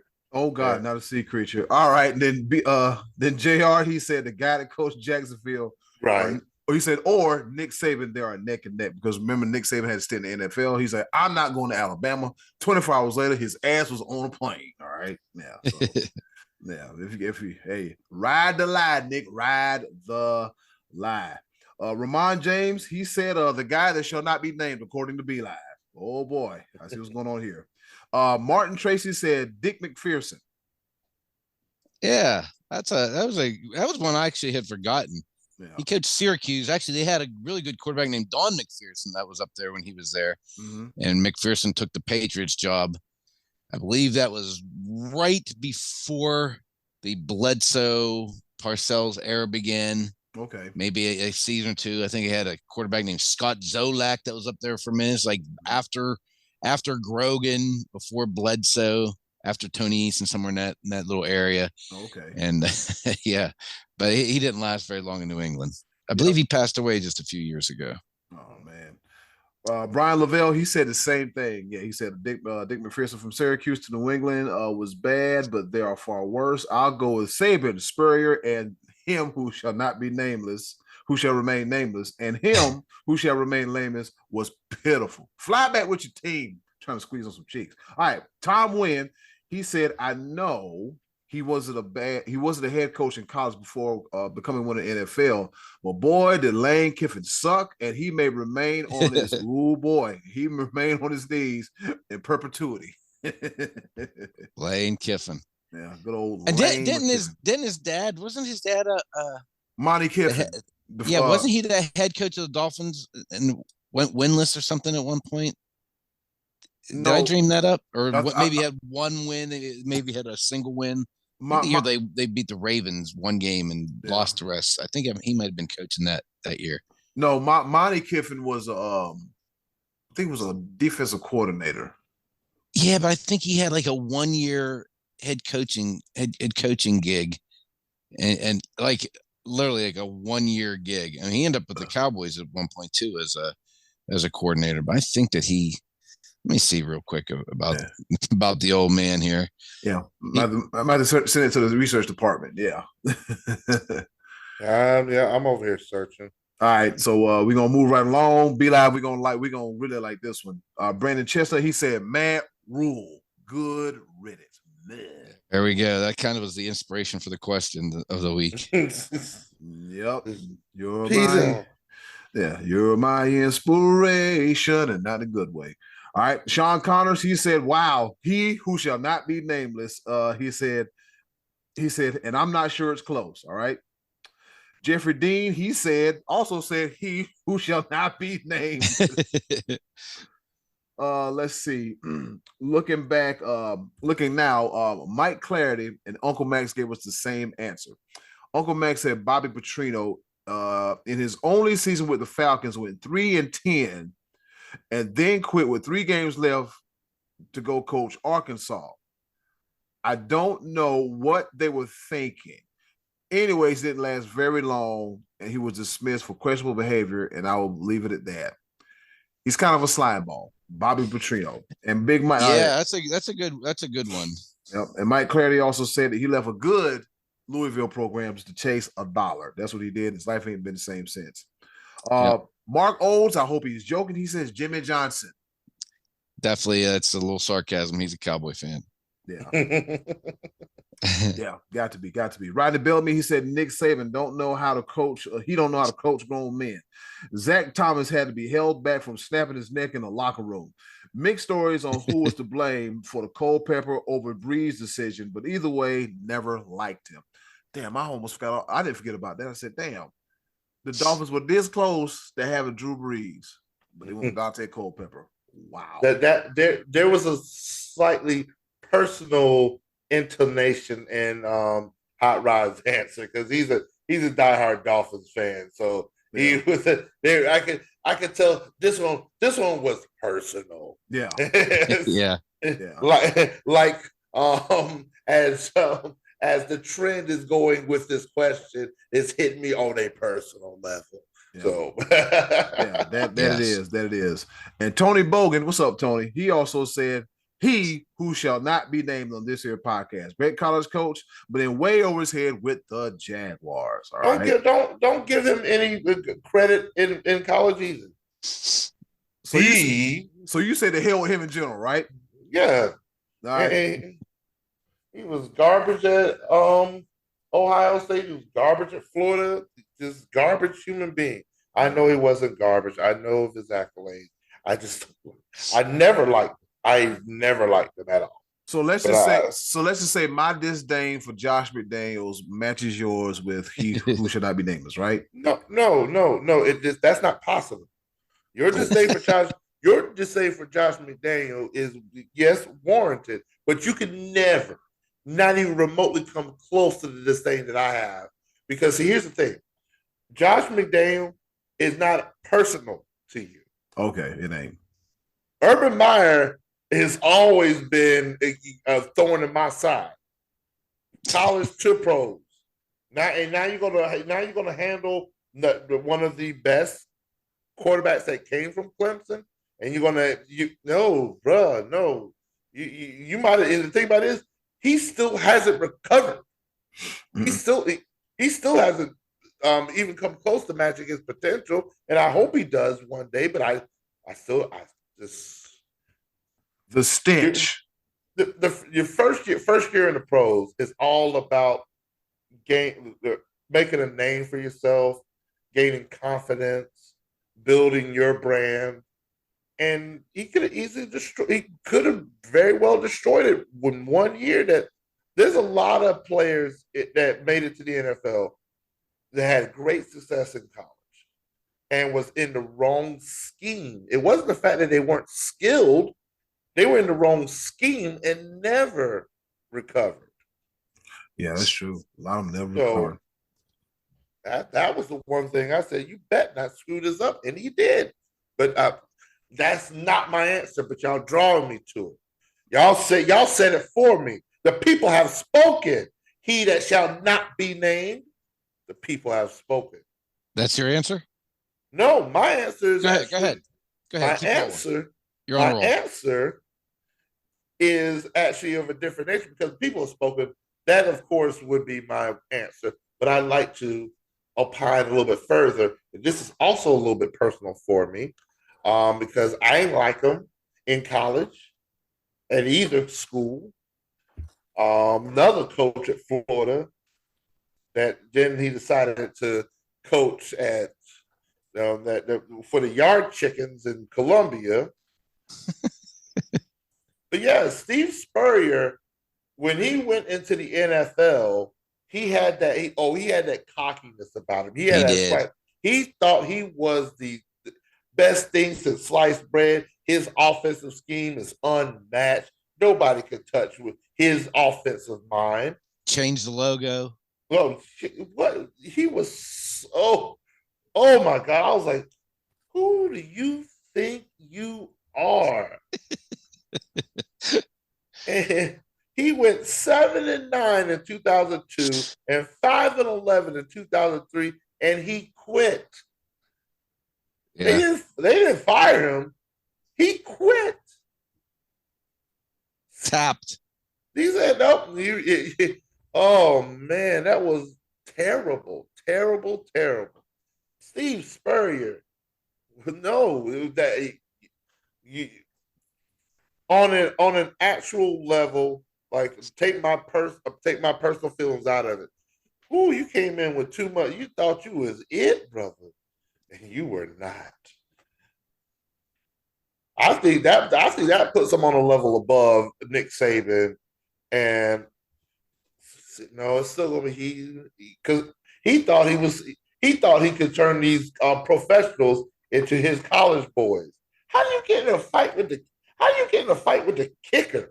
How do you make bro? Who?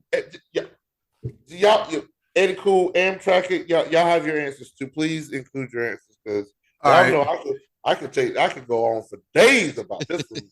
Yeah. All right. So Be Live, you did steal my answer. It was Steve Spurrier. He was riding high, and I was like, okay, he going to Washington, and it just didn't work. It was like, what the hell are you thinking? Like that transition between let's see. The question should be really is how many coaches on the college level wound up being successful on the pro level? I can think of Pete Carroll, and then who the hell else after that? Oh, come on. John Harbaugh. Jimmy Johnson. Jimmy Johnson. Yeah, Jimmy Johnson. Yeah, Jimmy Johnson, Pete Carroll. It's a short John Harbaugh, yeah. Stanford to Baltimore. I guess. No, Jim Harbaugh was at Stanford. Yeah. Then he went to the 49ers. Yeah. Okay. Well, I think he was very successful in the NFL. I didn't understand why he meant, but I don't know why. Bobby Ross did that too. Bobby Ross went to a Super Bowl as well as a coach of the Chargers. Yep, he did. So where did John Harbaugh come from?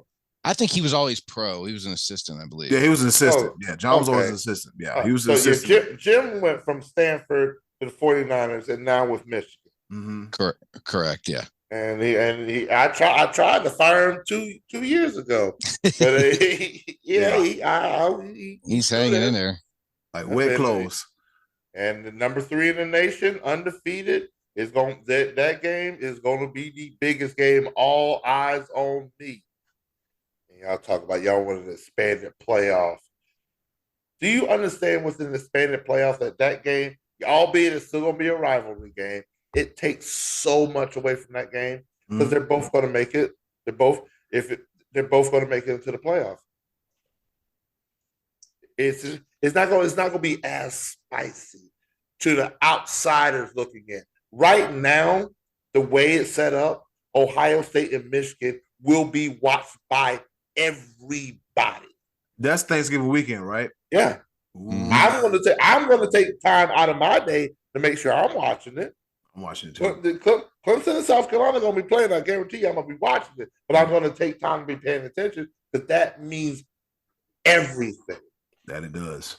Scottie D, who you got? Coach that didn't quite do good in the pros. Well, there's actually a couple that we that didn't get mentioned, one of which was Lou Holtz, who I put on the picture, that old picture. He coached the Jets for 1 year, and I think he quit with like a game to go and said, "I'm not a pro coach." Lou Holtz, you talking about Lou Holtz? Suffering succotash. I'm going back to college. Yeah. And speaking of the arrogant coach that went to the NFC East, Chip Kelly was awful. Oh my God! When he went to the Eagles, I loved good him one, as a coach. Yeah, he got passed over. I think he'd have been good as an offensive coordinator, and that's it. Maybe, but he definitely had that arrogance to him that did not translate to the NFL player. What was it? I think he wasn't the one that wanted to have the players run because that's the type of offense he ran in Oregon. So, yeah, and he wanted to run that fast pace and had to get these guys endurance up. And these pro players like, come on, bro, come on. We got our own regimen. We don't need that. We ain't doing all that. Yeah. No.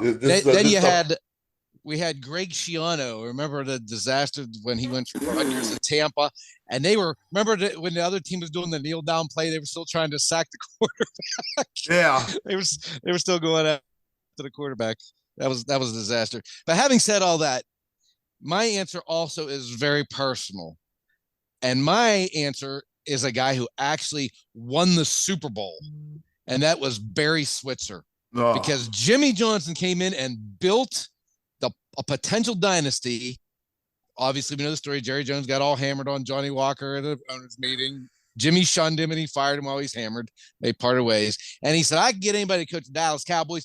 And he brought in Barry Switzer, who hadn't even been coaching for a couple of years. He ran the wishbone, and he goes into the NFL. And of course, the first year they win on cruise control. Actually, it was the second year they won the Super Bowl on cruise control. Barely able to beat a Steelers team. They were much better than they just out-talented them in the Super Bowl. Hung in there with a couple picks. You know the story, the Neil O'Donnell game and all that stuff. And then from there, they proceeded to miss the playoffs. Switzer tried to take a gun on a plane.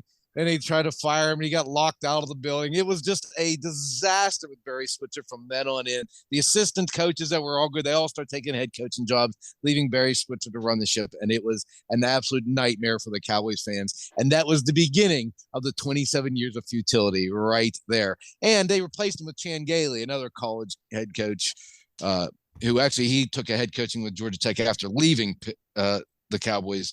But Barry Switzer was a disaster for the Dallas Cowboys. And that is my personal worst college football to pro coach. And there you have it. Some good names came across that list, though. Very good answers from our listeners and from you guys as well. So next week, this is going to be just a simple one. We talked about it a little bit earlier.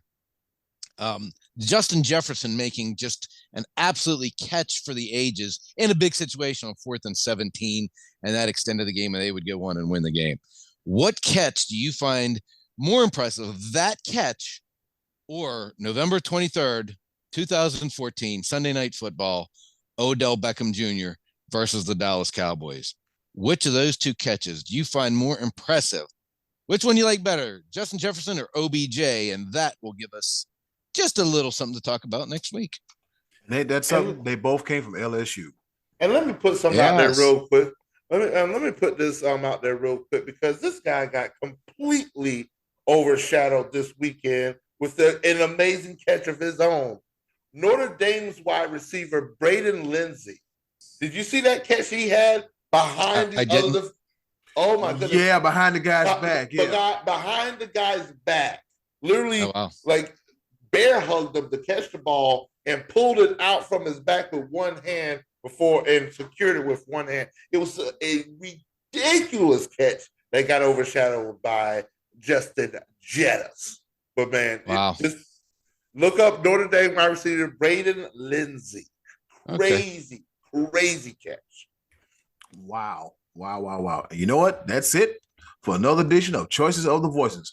Coming up next, we got a round of pepper. And you know the drill. Don't sneeze on me. You need to drink some orange juice. That's what you need to do. Pepper coming right up.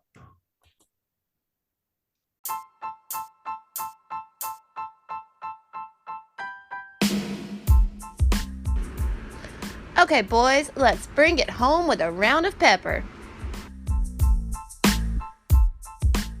All right, you heard the woman's time for us to go home and get what I call the hell up out of here. But before we go, we're going to do a round of pepper. You know how we do it.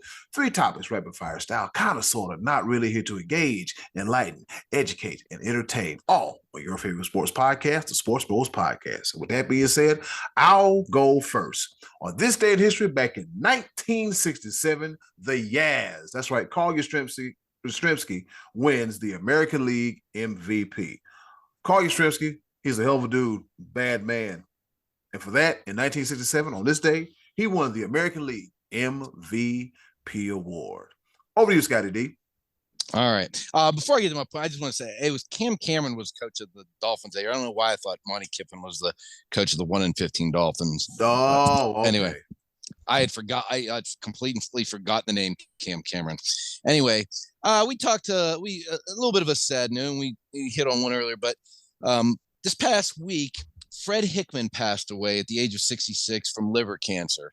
I don't know if you guys remember Fred Hickman, but Fred Hickman, African-American gentleman, was part of CNN's broadcast when they first started back in 1980, and his partner Nick Charles hosted a sports talk shows similar to what SportsCenter was going on ESPN at the same time. And it was kind of cool, like growing up in the 80s in my formidable years, it was kind of neat to see all these sports shows that were on.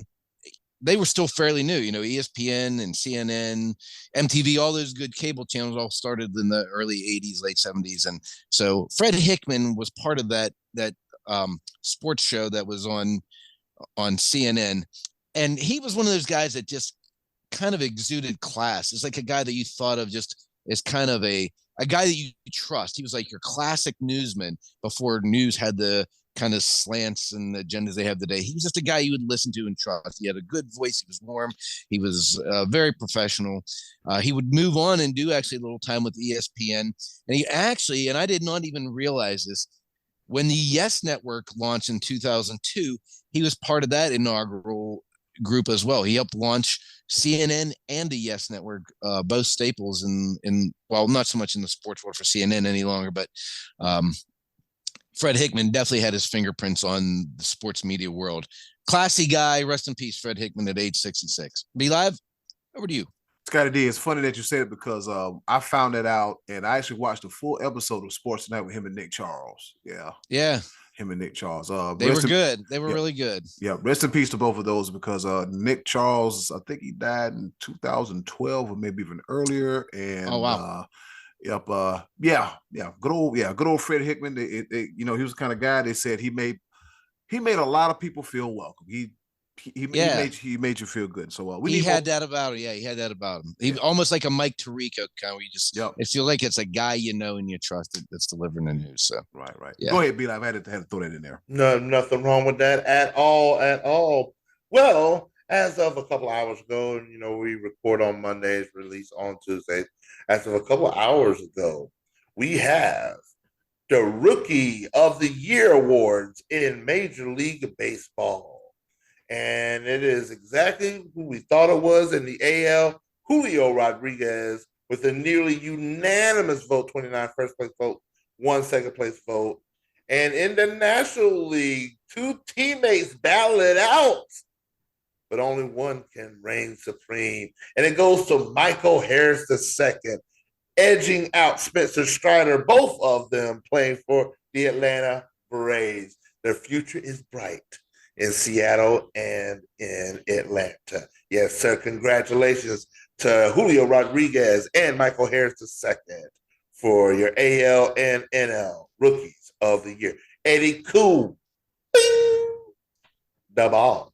Ooh, we got baseball hardware being passed out now. All right, so earlier I mentioned something about Carolina Panthers interim coach Steve Wilks. I want to start a hashtag movement. Hashtag keep Steve Wilks. The reason being because the handful of games that I watched, now when they played the Bengals, woo, we got severely outmatched. I had to turn the TV off and go to work and not ruin my day. And then there was a time they played Tampa Bay, and they beat Tampa Bay pretty good. And then they played the Falcons on national TV, and they beat them pretty soundly as well. From the looks of it, the Carolinas running the ball, they're playing defense. It looks like new life is in the Queen City. A reason you should keep Steve Wilks. He ain't playing no games. He's cleaning house. Because I think he fired a DB coach. He been cleaning a lot of house. He got Robbie Anderson ass up out of there. And yeah, so if listen, Panthers organization, keep Steve Wilks. The players are bought in. Yeah, the players are playing on a different. They're playing on a different level with him. Just get some coordinators around him and such. Yeah, let's keep it going.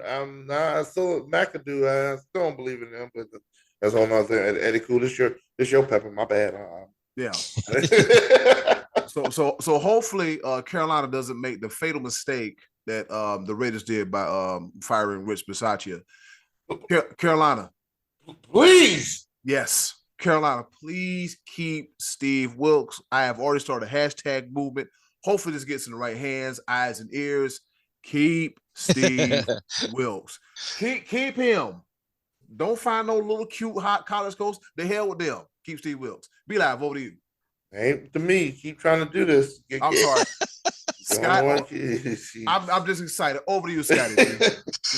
All right. Last week we kind of made fun of the Colts and Jim Irsay for the hiring of Jeff Saturday. I thought it was strange. I still do. I'm not the only one. So on Sunday morning on CBS, Bill Cowher had a lot to say about this. He went off, actually, saying that what happened in Indianapolis is a travesty. He's citing the fact that Saturday did not want to be a assistant coach early in the year. He was kind of a consultant, had some relationship with Irsay. He said there's a lot of assistants on the staff that were there in training camp, worked mornings, late at night.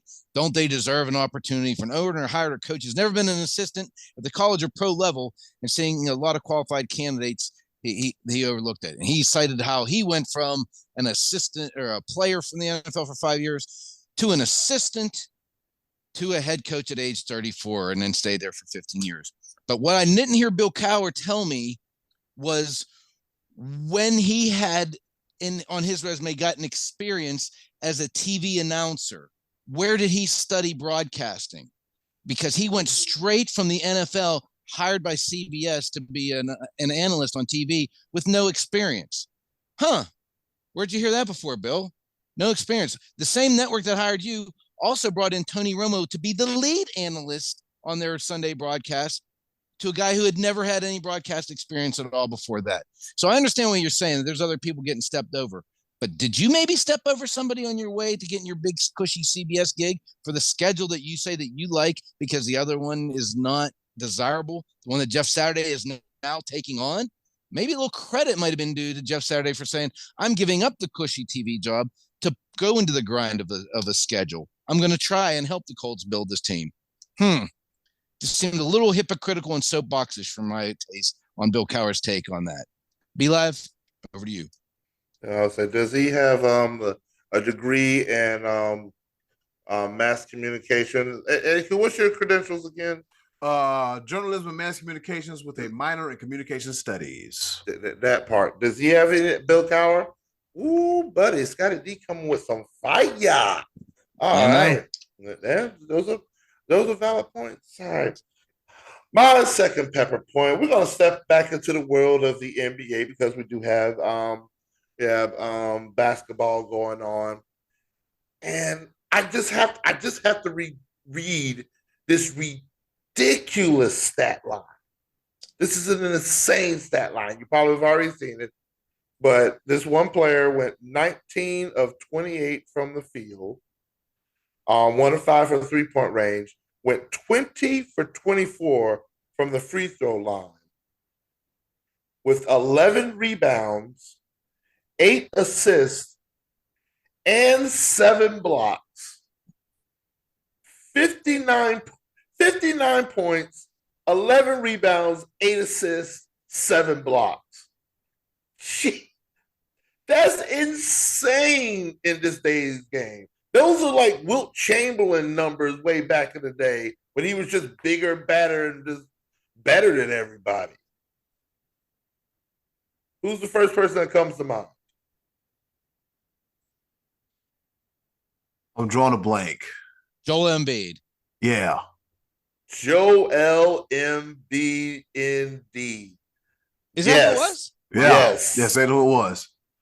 59 of the team's 105 points in a win against the Utah Jazz. Joel Embiid went off. Like those are insane numbers. 59 points, 11 rebounds, 8 assists, and so there was nothing he didn't do. The rebounds is what made me think it might be him. Give him the MVP right now. Gee, good Lord, Eddy Kool. Which way do you want the ball? You want it passed to you? You want me to rebound it? You want me to block it with the ball? in the words of my mama, whatever way you see fit. Love you, mama. Miss you. All right, so my third final pepper point, I'm going to talk about me for a little bit. It was my 40th birthday on Tuesday. Happy birthday to me. It was fun. But on Friday night, I had a chance to go to Sandusky, Ohio, go to Perkins High School, and watch some playoff action between the Highland Hornets and the Toledo Central Catholic Fighting Irish. Now, a week before that, I was in Toledo covering the Fighting Irish of Central Catholic, and they beat Avon. And then Friday night, I covered the Hornets versus the Fighting Irish. I will say this. Toledo Central Catholic, they're pretty good. They're a good team. Out of the track conference up in Toledo, Ohio. And then there's the gold standard here in Lorain County, the Avon Eagles. They've been to 7 straight regional finals. 1, 2, 3, 4, 5, 6, 7 straight regional finals and 7 straight conference championships. Friday night, fellas, the Fighting Irish and the Eagles meet at Perkins Sandusky Stadium with a trip to the Final Four on the line in Division II. It's going to be some good football. These two teams, they met last year, and Avon won out over the Fighting Irish, so it'll be exciting to see. Will I be in attendance? I just might. Just might have to go to that. So, yeah.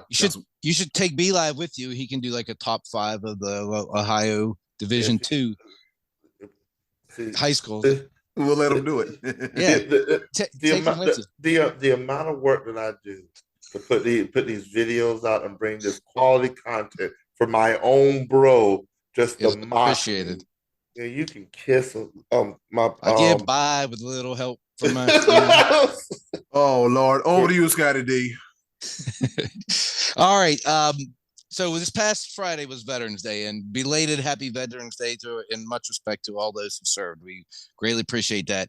A tradition after a 3-year hiatus resumed on Friday, and that is the basketball game that took place on the USS Abraham Lincoln between Gonzaga and Michigan State. I think that's a great tradition where they take that out to our military and play it on the aircraft carrier. And it was a great game. I think it came down to 64-63, I think was the final. It was a 1-point victory for Gonzaga with Michigan State missing on the final shot. Again, I love that. I love that you get two preeminent programs, two of the top programs willing to go out there and do that and entertain. And as I was listening to the broadcast, they said, here's Michigan's upcoming opponents in the next few weeks. They're playing Kentucky, Villanova, at Alabama, who's 18th, at Notre Dame. This team, this is why every year they get into the tournament battle tested, because they play everybody and anybody these early seasons. They're at Northwestern, at Penn State. Brown is their next so-called easy game on December 10th. So this is a program that year in and year out with Coach Izzo takes on high competition early in the season, sometimes loses a handful of those games, but has them ready to go for the tournament. So I love the fact that these teams play each other early and often every year. So I'll be looking forward to watching Michigan State. They're playing Kentucky November 15th. That's the night of our broadcast release here. Ooh. Kentucky's 4th in the country. And then they got Villanova on Friday night. So it's going to be a tough week for Sparty, but hey, you got to love the college basketball season starting back up again. Be live. Take us home. Oh, man. Gotta love it. Gotta love it. After all the crap that Scottie D has given me throughout this show, I am so glad to bring a third and final pepper point that I know that is near and dear to his heart. This week, as we speak, it has been revealed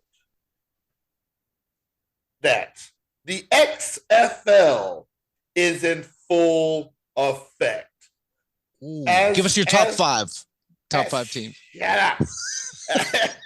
as the episode will be released on Tuesday, all the 8 teams of the XFL will be drafting their quarterbacks. They have 13 quarterbacks in the quarterback pool. They'll be drafting their quarterbacks on Tuesday at 11 a.m. On Wednesday, they will have 4 positions. They will have 4 positions, 11 rounds each. They will draft offensive skill positions: wide receiver, running back, tight end, fullback, defensive backs. Of course, you have defensive front 7. Then you have the offensive line. So 4 groups of positions, 11 rounds each.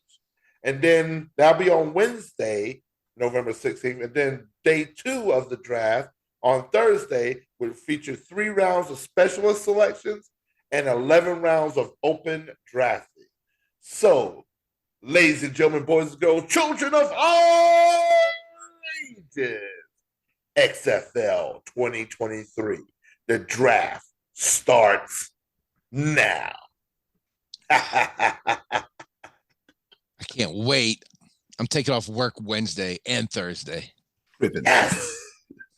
And your boy, the Almighty Be Live, will keep up with the action in the XFL and breaking news to make sure that we come with the hottest. We won't talk about it much. I will, because I will always have 3 pepper points. And I might just have to dedicate once a week just to irritate the money top, man, Scottie. Top 5 XFL players. Top 5. Oh, yeah. Oh, yeah. Not top 5 XFL. I'm gonna get obnoxious with it. XFL. I'm trying to sip on some Terramana tequila with Dwayne The Rock Johnson. Hey, your boy, the Almighty Be Live. You got a commentating job for the XFL? I'll be right there for you. Yes, sir. I gotta go. I will all do so. Oh boy! All right, and before we get XFL baby, full effect. Yep. And guess what, Scottie D? I'm gonna get a New Jersey because Scottie D hate me. He hate me. Oh boy, here we go. And speaking of other football leagues, the CFL, the stage is set, Be Live, for the 109th Grey Cup. The Toronto Argonauts will battle the Winnipeg Blue Bombers to raise the Grey Cup for the 109th time. The very rich history of the Canadian Football League. Very rich.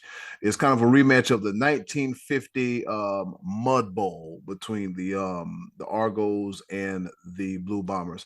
Of course, you know, Be Live, when I went to Canada, I had a chance to witness a CFL game. It was pretty cool. It was pretty cool though. The bad thing about it is that damn stadium, it was like an air tunnel. Like we got good seats, but it was cold as hell. Cold as hell. It was pretty good. Even got to see Chris Carter's son, Deron Carter. But Scottie D done haul ass. He done took off and when is that Grey Cup? The Grey Cup, I'm looking at right now. It is Sunday, November 20th. It'll be at 6 p.m. Do I got ESPN Plus? Be like, you might be able to watch on ESPN Plus. Might have to do a Sports Bros live thread of the Grey Cup. Yep. Gotta show some love to our neighbors up north, eh? Hey. Yep. As I'm wearing a. Did I hear somebody say top 5 CFL teams? Oh Lord Jesus! It's down to 2. That's it. It's only 2 now. There's only 2 left. Yeah, the double blue versus the blue bombers. All right. With that being said, it's been another episode of the Sports Bros podcast. We appreciate your support. We appreciate you watching the videos. I said appreciate, but y'all know what the hell I mean. Y'all know exactly what the hell I mean. And in closing, do something nice for yourself. And if you can't do something nice for someone else, they'll greatly appreciate it now more than ever. Be a blessing, not a burden. Thanksgiving coming up. Let's get along. Thoughts and prayers go out to those students in Virginia, the football players that got murdered, senseless murdered. Hey, stop the violence. It's not quit, stop. It's not doing anything. Somebody going to jail and somebody's sons cannot come back. So let that sink in. With that being said, it's been another episode of the Sports Bros podcast. Be live. Take us home. Yes, sir. Sports Bros podcast 2022. In your ears for you guys to see. See you next week. Bye-bye. Hey, it's Eddy Kool here from the Sports Bros Podcast. And do you want some more of the Sports Bros Podcast in your life? Wait a minute, don't answer that. The answer is yes. And I know you want some more of the Sports Bros Podcast in your life. Do us a small favor. Go to the description box, click our Linktree link, and you'll see all the links on how to follow the Sports Bros Podcast. Once again, thanks for listening.